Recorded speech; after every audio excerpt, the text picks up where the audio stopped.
এবার হাসিনার কফিনে পড়া শেষ পেরেকটা আরও শক্তপোক্ত হলো।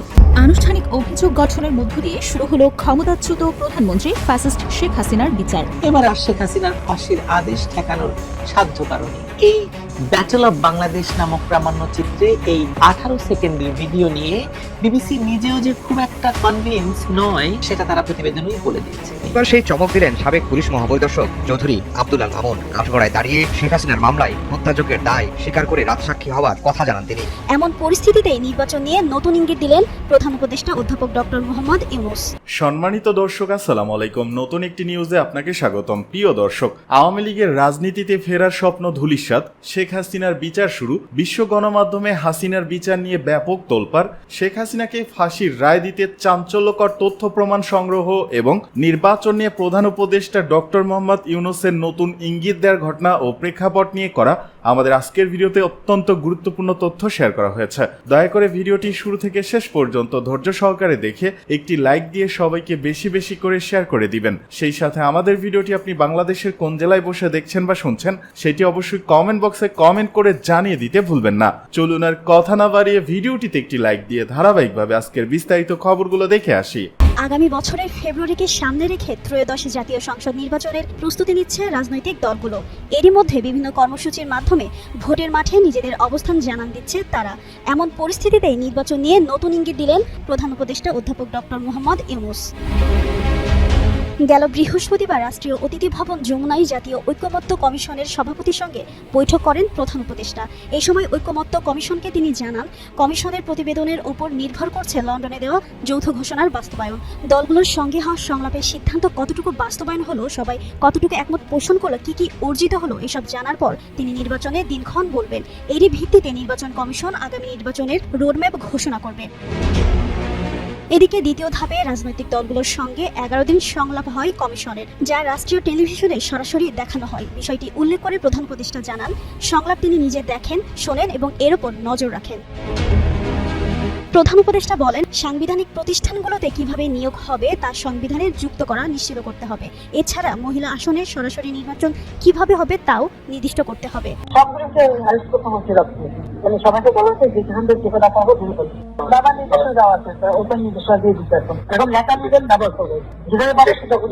শেখ হাসিনার এই অডিওর সত্যতা নিয়ে বিবিসির রিপোর্টের পর চিফ প্রসিকিউটর বুধবার জানিয়েছিলেন, এটি শুধু ট্রেলার মাত্র, আরো চমক আসছে।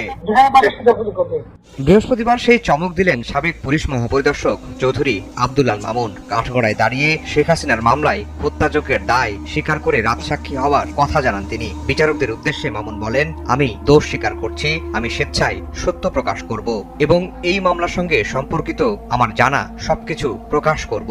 তিনি তার দোষ স্বীকার করেছেন এবং তিনি বলেছেন তিনি একজন সাক্ষী হিসাবে এই যে ঘটনাটি মানবতা বিরোধী অপরাধ 2024-এর জুলাই আগস্টে হয়েছিল, সেই অপরাধের সমস্ত কিছু যেহেতু তার জানবার কথা, তিনি সমস্ত তথ্য আদালতকে উদ্ঘাটনের ব্যাপারে সহায়তার মাধ্যমে তিনি অ্যাপ্রুভার হতে চেয়েছেন এবং সেই প্রার্থনা আদালত মঞ্জুর করেছেন।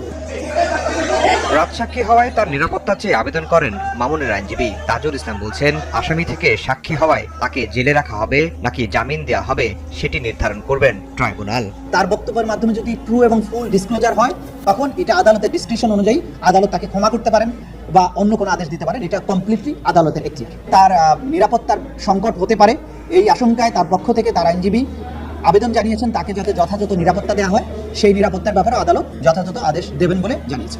এরপর জুলাই আগস্টের মানবতাবিরোধী অপরাধের মামলায় শেখ হাসিনা, আসাদুজ্জামান খান কামাল ও চৌধুরী আব্দুল আল মামুনের বিচার শুরুর আদেশ দেন বিশেষ আদালত। সাক্ষ্য গ্রহণের দিন ধার্য করা হয়েছে 4 আগস্ট। 3রা আগস্ট এবং 4ঠা আগস্ট এই 2 দিন ওপেনিং স্টেটমেন্ট এবং সাক্ষীর পরীক্ষার জন্য দিন ধার্য করেছেন, অর্থাৎ ওই দিন সাক্ষ্য শুরু হবে। আজকে 5টি অভিযোগে এই আসামি ত্রয়ের বিরুদ্ধে অভিযোগ গঠন করা হয়েছে। এদিন শেখ হাসিনা ও কামালের অব্যাহতি চেয়ে রাষ্ট্রনিযুক্ত আইনজীবীর করা আবেদন খারিজ হয়ে যায়। তাদের আইনজীবী বলছেন, মামলার একজন আসামি রাজসাক্ষী হলেই অপর আসামিরা অপরাধী এটি বলা সমীচীন নয়। দোষ স্বীকার 10 জন আসামির মধ্যে একজন স্বীকার করতে পারে, তার ভিতরে হয়তো কোনো রকমের অপরাধ থাকতে পারে তার ব্যক্তিগতভাবে, অন্য অসুবিধা তো দোষ নাও থাকতে পারে। অতএব এর দ্বারা কিভাবে বুঝবো যে যিনি দোষ স্বীকার করেছেন সেই জন্য অন্যরাও সবাই দোষী, এটা বলা যাবে না। জুলাই আগস্টে হত্যাযজ্ঞ চালাতে নির্দেশনা, উস্কানি, প্ররোচনা, সম্পৃক্ততা সহ 5টি অভিযোগ আনা হয় শেখ হাসিনা, আসাদুজ্জামান খান কামাল ও চৌধুরী আব্দুল আল মামুনের বিরুদ্ধে। অভ্যুত্থানে 1400 ছাত্র জনতাকে হত্যার দায়ে অভিযুক্ত করা হয়। আনুষ্ঠানিক অভিযোগ গঠনের মধ্য দিয়ে শুরু হলো ক্ষমতাচ্যুত প্রধানমন্ত্রী ফ্যাসিস্ট শেখ হাসিনার বিচার। জুলাই গণ অভ্যুত্থানের সময় সংগঠিত পরিকল্পিত মানবতা বিরোধী অপরাধের মামলায় হাসিনা সহ 3 আসামির বিরুদ্ধে বিচারিক কার্যক্রম শুরুর নির্দেশ দিয়েছেন ট্রাইব্যুনাল, যা দেশের ইতিহাসে স্থাপন করেছে অনন্য নজির। সাবেক কোনো প্রধানমন্ত্রীকে বিচারের কাঠগড়ায় দাঁড় করানোরই নজির বাংলাদেশের ইতিহাসে অন্যতম। বিশেষ এই ঘটনা দেশের চৌকাঠ ডিঙিয়ে গুরুত্বের সাথে প্রচারিত হয়েছে আন্তর্জাতিক গণমাধ্যমগুলোতে। নির্বাসিত বাংলাদেশের সাবেক প্রধানমন্ত্রী মানবতা বিরোধী অপরাধে অভিযুক্ত, এমন শিরোনামে একটি সংবাদ প্রকাশ করে তুর্কি বার্তা সংস্থা আনাদোলো এজেন্সি, যেখানে হাসিনা ও তার সাঙ্গপাঙ্গদের বিরুদ্ধে আনা অভিযোগগুলোর বিস্তারিত তুলে ধরা হয়। প্রতিবেদনটিতে ছাত্র আন্দোলনে নিহতের সংখ্যা, শেখ হাসিনার ভারত পলায়ন, এমনকি অন্তর্বর্তী সরকারের প্রত্যর্পণের আবেদনের বিষয়টিও উল্লেখ করা হয়। এদিকে ব্রিটিশ সংবাদ মাধ্যম দ্য গার্ডিয়ানও হাসিনার মানবতা বিরোধী অপরাধে অভিযুক্ত হওয়ার বিষয়টি শিরোনামে উল্লেখ করেছে। একই সাথে নির্বাসিত সাবেক এই সরকার প্রধানকে কি আদৌ বিচারের আওতায় আনা যাবে কিনা তা নিয়েও প্রতিবেদনে বিস্তারিত উল্লেখ করেছে দ্য গার্ডিয়ান।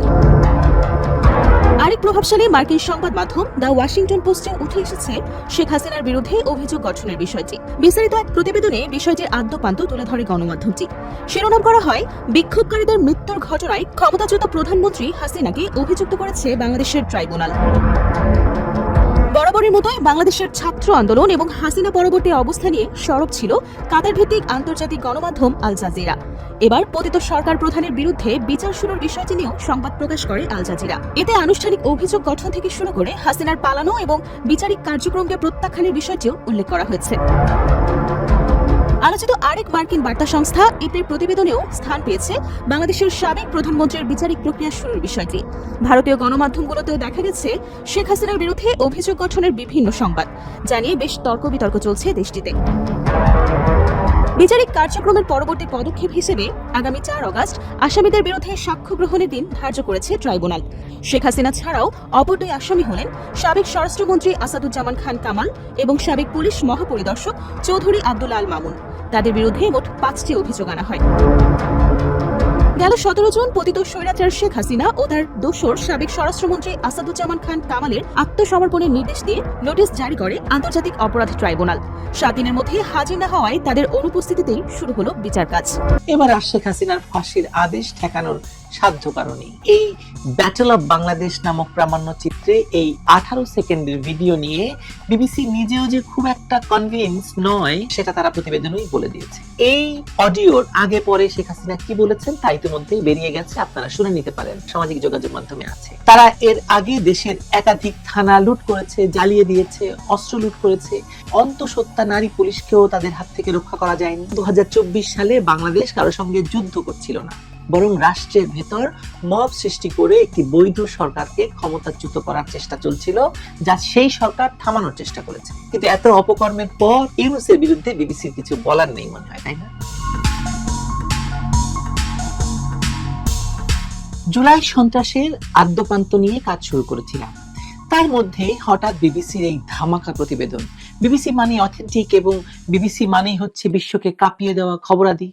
সুতরাং সেই বিবিসি যখন বাংলাদেশকে নিয়ে কোনো প্রতিবেদন প্রকাশ করে তখন দেশের সকল পক্ষ নড়েচড়ে বসে।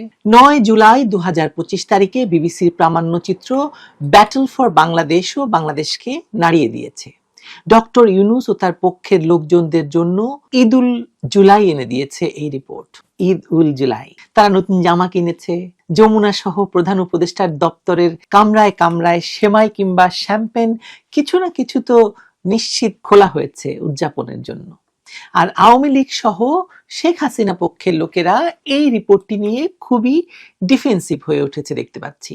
অথচ এই অডিও প্রকাশ হয়েছে আরো আগেই, এমনকি যুদ্ধাপরাধী পক্ষের আইনজীবী অধুনা আন্তর্জাতিক অপরাধ ট্রাইব্যুনালের রাষ্ট্রপক্ষের প্রধান প্রসিকিউটর বেশ কিছুদিন আগেই এই অডিও নিয়ে বেশ শোরগোল তুলে হালে খুব একটা পানি পাননি। এখন যেহেতু বিবিসি সেটা বলছে এবং তাদের প্রযুক্তি বিশারদদের দিয়ে পরীক্ষা করিয়ে শেখ হাসিনার গলা সম্পর্কে নিশ্চিত হওয়ার কথা বলছে, সেহেতু এবার আর শেখ হাসিনার ফাঁসির আদেশ ঠেকানোর সাধ্য কারণেই প্রাইম প্রমাণ হচ্ছে এই অডিও। এর আগেও জাতিসংঘ এই অডিওর জিকির করেছিল তাদের রিপোর্টে, ফলে সকল জায়গায় সরকারের চাওয়ার এরকম কাকতালীয় মিল থাকায় আজকে ট্রাইব্যুনালে শেখ হাসিনার বিরুদ্ধে অভিযোগ গঠনের আগেই মানুষের সম্মতি আদায় করে নেওয়া গেল যে শেখ হাসিনাকে ফাঁসি দিলে তারা কিছু বলবে না। কিন্তু এই প্রতিবেদন, এই অডিও, এই আন্তর্জাতিক অপরাধ ট্রাইব্যুনালে শেখ হাসিনার বিরুদ্ধে অভিযোগ গঠনের শুনানির আগের দিন এরকম একটি মোক্ষম প্রমাণ শেখ হাসিনার বিরুদ্ধে হাজির করা, সবকিছু তো আসলে বিশ্লেষণের দাবি রাখে না? আসুন সেই চেষ্টাটা করে দেখা যাক। আমরা ফিরে যাব 5 আগস্ট 2024 তারিখে ঢাকার যাত্রাবাড়ি থানায়, যখন হাজার হাজার উন্মত্ত এবং সহিংস জনতা ঘিরে ফেলছে এই থানাকে। তারা এর আগে দেশের একাধিক থানা লুট করেছে, জ্বালিয়ে দিয়েছে, অস্ত্র লুট করেছে, আগুন দিয়ে পুড়িয়ে পুলিশ হত্যা করেছে, অন্তঃসত্ত্বা নারী পুলিশকেও তাদের হাত থেকে রক্ষা করা যায়নি। এই জনতা সেই যাত্রাবাড়িতেই এর আগে পুলিশদেরকে হত্যা করে উল্টো করে ঝুলিয়ে রাখার প্রশিক্ষণ নিয়েছে। এই জনতা কারা?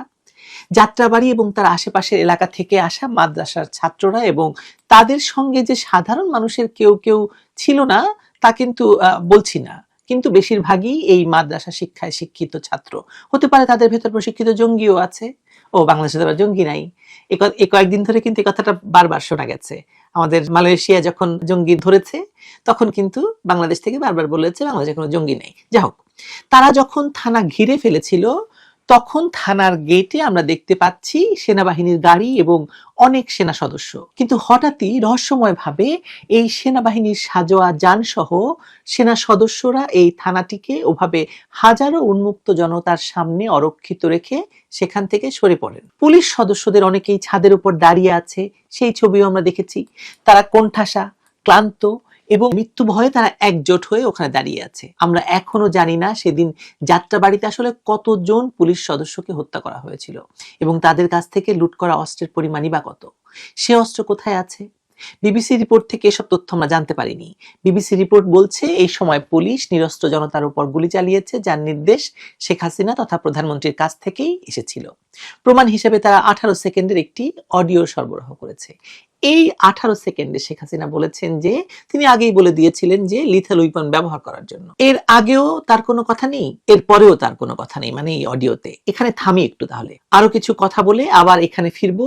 শুধু বলে রাখি যে এই ব্যাটল অফ বাংলাদেশ নামক প্রামাণ্যচিত্রে এই 18 সেকেন্ডের ভিডিও নিয়ে বিবিসি নিজেও যে খুব একটা কনভিন্স নয় সেটা তারা প্রতিবেদনেই বলে দিয়েছে। আমিও এখন আর এই অডিও ভিডিও নিয়ে প্রশ্ন তুলব না, কারণ দেশের মানুষ তথা বিদেশের মানুষ সকলকেই বিবিসি যেটা বিশ্বাস করাতে চেয়েছে সেটা তারা সফলভাবে করতে পেরেছে। প্রশ্ন তুলে তাই কোনো লাভ নেই। আমি প্রশ্ন তুলতে চাই যে ধরুন শেখ হাসিনা ক্ষমতায় নেই, ডক্টর ইউনূস তখন ক্ষমতায়, তিনি ওই বিশাল পুলিশ সদস্যদের ওই পুলিশ সদস্যদের আত্মরক্ষার জন্য কিংবা বাকি ফোর্সকে দিয়ে ওই পুলিশ সদস্যদের উদ্ধারের জন্য কোন পদ্ধতি ব্যবহারের নির্দেশ দিতেন বা কি করতেন, কি নির্দেশ তিনি দিতেন? এদিকে নানা ইস্যুকে সামনে এনে নির্বাচনকে ঠেকানোর চেষ্টা করছে অভিযোগ বিএনপি নেতা দুদুর।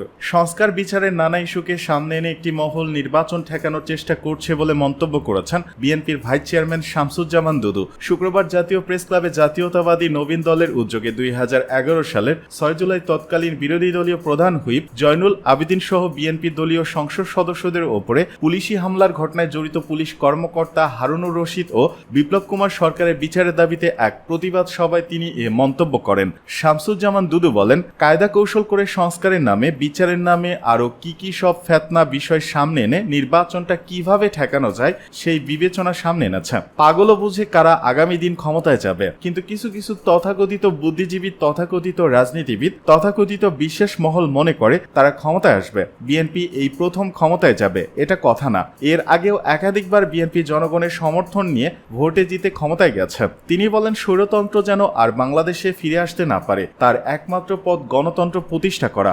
গণতন্ত্র ছাড়া বাংলাদেশকে রক্ষা করা যাবে না, গণতন্ত্র ছাড়া মানুষের অধিকার ফিরিয়ে দেওয়া যাবে না। এই জিনিসটি বর্তমান সরকারকে মাথায় নিতে হবে। লন্ডনে আমাদের নেতা তারেক রহমানের সঙ্গে প্রধান উপদেষ্টার বৈঠকের পর আশার অবস্থা তৈরি হয়েছে যে বাংলাদেশে নির্বাচন হবে, সেই অবস্থাটা এখন ধরে রাখতে হবে। আমি সরকারকে অনুরোধ করব, যত দ্রুত সম্ভব ফেব্রুয়ারি মাসের প্রথম হোক, মাঝে হোক, একটি একটি দিন ঘোষণা করতে হবে, একটি তারিখ ঘোষণা করতে হবে। তাহলে এখন যে অস্থিরতার সংকট, আমার মনে হয় অনেকাংশে সেটা কমে যাবে। দুদু বলেন, আওয়ামী লীগের আগামী 100 বছরের মধ্যে ফিরে আসার কোনো সম্ভাবনা নেই।